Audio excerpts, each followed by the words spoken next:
Let's say that we have an infinite series S. So it's the sum from n equals 1 to infinity of a sub n. So we could write it out a sub 1 plus a sub 2. And we're just going to go on and on and on for infinity. We're going to go on and on and on forever. So let's say, and I've written it in very general terms, let's say we have a formula for the partial sums of S. So we know that S sub n is equal to 2n to the third over n plus 1 times n plus 2. Now my question to you is, based on what I've just told you, S is this, I've in very general way written this infinite series, but I have the partial sum. The sum of the first n terms of S is given by this formula right over here. Does this series converge or diverge? Does this thing converge to some finite value, or is it unbounded, and does it diverge? Well, one way to think about this is the idea that our infinite series S is just the limit as n approaches infinity of our partial sums. So what do we mean by that? Well, you could imagine a sequence of partial sums here. So you have S sub 1, S sub 2, S sub 3, and you keep going. So this would be the sum of the first term. This would be the sum of the first two terms. This would be the sum of the first three terms. And just think about, well, what happens to this sequence as you go as n right over here approaches infinity? Because that's what the series is. It's the sum of the first, I guess you could say, the first infinite terms. It's the sum of all. You have an infinite number of terms here. Well, let's think about what this is. The limit as n approaches infinity of S sub n, well, that's going to be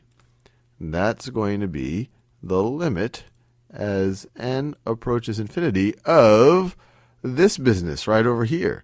2n to the third power over n plus 1 over n, or times n plus 2.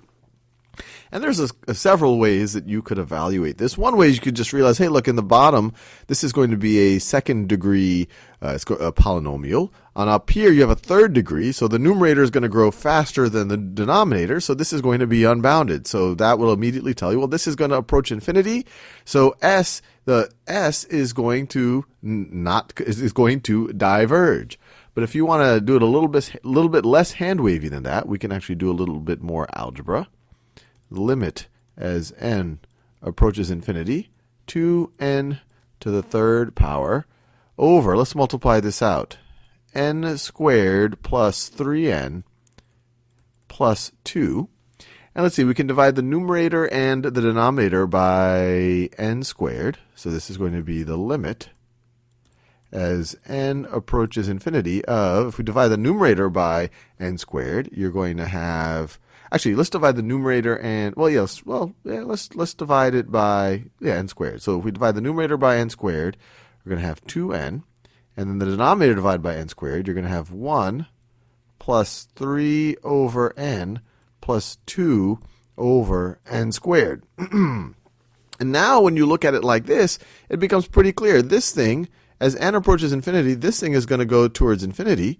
But this thing down here, the denominator, this is going to go towards 0. This is going to go towards 0. So the denominator is going to go towards 1.